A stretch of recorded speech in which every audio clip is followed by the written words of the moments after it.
আসসালামু আলাইকুম, স্বাগতম জানাচ্ছি বাঙালি রান্নাঘর লিপিস ডেইলি ব্লগ থেকে। আমি লিপি আক্তার নতুন আরেকটি রেসিপি দেখার জন্য শুরুতেই একটা অনুরোধ করব, প্লিজ একটি লাইক দিয়ে ভিডিওটি দেখা শুরু করবেন, কেননা আপনার একটি লাইক আমার একটা রেসিপির জন্য অনেকটাই ইম্পর্টেন্ট এবং গুরুত্বপূর্ণ। Please please please. রান্না এমন একটি শিল্প যেখানে সাধারণ একটি রান্নাকেও কিভাবে অসাধারণ করে তোলা যায় এটি একজন রাঁধুনি খুব ভালো জানে। তো যাই হোক, কথা না বাড়িয়ে আমরা মূল রেসিপিতে চলে আসলাম। আজকে বাঙালির রান্নাঘরে থাকছে ভর্তা রেসিপি। বাঙালি ভর্তা পছন্দ করে না এটা হতেই পারে না। আর যদি হয় কোনো রকম বাটাবাটির ঝামেলা ছাড়া, হাতে মাখামাখির ঝামেলা ছাড়া খুবই মজাদার ও লোভনীয় একটি ভর্তা, তাহলে তো আর কথাই নেই।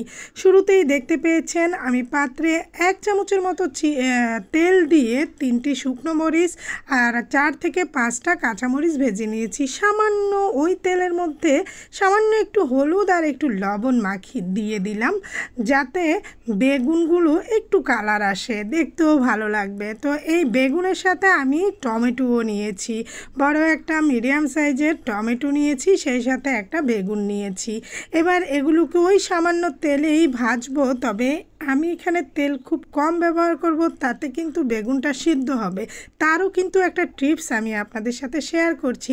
এই যে বেগুনগুলোকে আমি এখন উল্টে পাল্টে দিলাম, দিয়ে তারপরে এখানে বেগুনগুলোকে সিদ্ধ করার জন্য আরও একটু যেটা মানে টেকনিক অবলম্বন করছি, বাট আমার তেলও খুব কমই লাগবে। আর সেটা হচ্ছে একটা টিপস, অবশ্যই মনে রাখবেন। সামান্য এই যে এখানে আমি 1 টেবিল চামচের মতো পানি ছিটিয়ে দিয়ে এবার এই ঢাকনা দিয়ে আমি এই বেগুনগুলোকে ঢেকে দিব, এবং এরই মধ্যেই কিন্তু আমার বেগুন এবং টমেটো দুটোই সেদ্ধ হয়ে যাবে। তো কি ভালো লাগলো তো আমার এই টিপসটা? অবশ্যই এভাবে ফলো করে দেখবেন। এবার আমি আবারও এই বেগুনগুলোকে উল্টে পাল্টে দিব। গরম গরম ভাতের সাথে এইরকম একটা মানে বেগুন টমেটোর ভর্তা যদি থাকে, তাহলে কিন্তু আর কিচ্ছু লাগে না, বেশ জমে যাবে দুপুরের খাবার। দুপুরেই আসলে ভর্তাটা খাওয়া হয় বেশি। তো আমি এবার উল্টে পাল্টে সুন্দর করে মানে এগুলোকে আবারও উল্টে পাল্টে দিচ্ছি, যাতে প্রপারলি হয়ে যায়।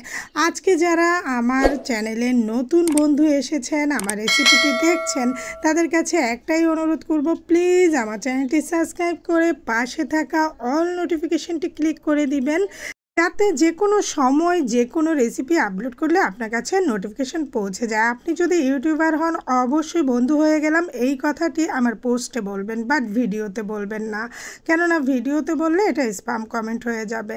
তো যাই হোক, এই যে দেখুন আমি কিন্তু সবগুলো বেগুন তুলে নিয়েছি। এবার এখানে দিয়েছি আমি চামচের হিসাব করলে 2 টেবিল চামচের মতো রসুন দিয়েছি, যেটা ছোট ছোট কোষা, আর দিয়েছি বড় সাইজের একটা পেঁয়াজ কুচি। এগুলোকে আমি ওই পাত্রেই দিয়ে দিলাম, এবং এই সাথে আমি এখন দিব সরিষার তেল।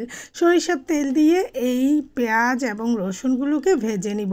আর ইতিমধ্যে যে সকল পুরাতন বন্ধুরা আমাকে সাপোর্ট করেছেন, ভালোবাসা দিয়ে যাচ্ছেন প্রতিনিয়ত, আপনাদের সুন্দর সুন্দর কমেন্টের কারণে আমি প্রতিনিয়ত নিত্য নতুন রেসিপি তৈরি করতে অনুপ্রেরণা পাই। আপনাদের প্রতি অনেক শ্রদ্ধা, ভালোবাসা ও সম্মান সব সময় থাকবে।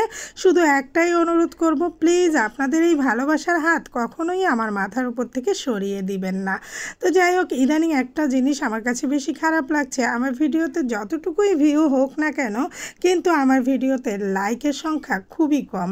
তো দেখতেই পাচ্ছেন আমি আগে থেকে যে শুকনো মরিচ এবং কাঁচামরিচ টেলে নিয়েছি, সেগুলো কিন্তু ওই পেঁয়াজ আর রসুনের সাথে হাতে একটু ভেঙে দিয়ে দিয়েছি। এবার পেঁয়াজ রসুনগুলো একটু নরম হয়ে আসা পর্যন্ত কিন্তু আমি এগুলোকে ভেজে নিব।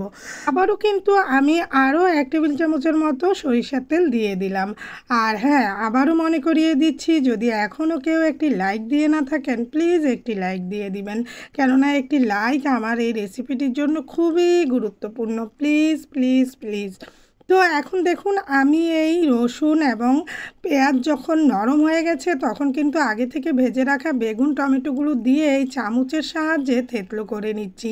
তবে পুরোপুরি ম্যাশ করব না, কেননা এই ভর্তা যদি একটু দানা দানা ভাব থাকে সেক্ষেত্রে কিন্তু খুবই ভালো লাগে। আর এরই সাথে কিন্তু আমি আরও একটা উপকরণ ব্যবহার করব, সেটা যদি আপনি এই ভর্তায় ব্যবহার করেন তাহলে আপনার ভর্তার টেস্ট কিন্তু দ্বিগুণ হয়ে যাবে। ম্যাগির এই স্বাদে ম্যাজিক মশলাটা, সত্যি এই মশলাটা সত্যিই ম্যাজিক, জাদুকরি একটা মশলা। এই ভর্তায় এই ম্যাজিক মশলার স্বাদ কিন্তু আর ভর্তার স্বাদ ডাবল করে দিয়েছে। দিয়ে দিলাম পরিশেষে একেবারে বেশ কিছু দেশি ধনে পাতা। এখন শীতের সিজন, এগুলো সব সময় অ্যাভেলেবেল পাবেন আর বিভিন্ন রকমের সবজি পাবেন। আর যারা ভর্তা লাভার আছেন আমার চ্যানেলে কিন্তু আরও অনেকগুলো ভর্তা রেসিপি আছে, দেখে নিতে পারেন। আর অবশ্যই নতুন নতুন রেসিপি দেখার জন্য আপনাদের সুন্দর সুন্দর কমেন্ট উপহার আমাকে দিবেন। আপনাদের কমেন্টগুলো পড়তে আমার ভীষণ ভালো লাগে। আবারও নতুন বন্ধুদের বলছি, প্লিজ স্প্যাম কমেন্ট ভিডিওতে করবেন না, ভিডিও রিলেটেড কমেন্ট করবেন। তো আই হোপ আমার রেসিপিটি যদি ভালো লেগে থাকে ফ্রেন্ডস এবং ফ্যামিলির সাথে শেয়ার করবেন, লাইক তো অবশ্যই দিবেন।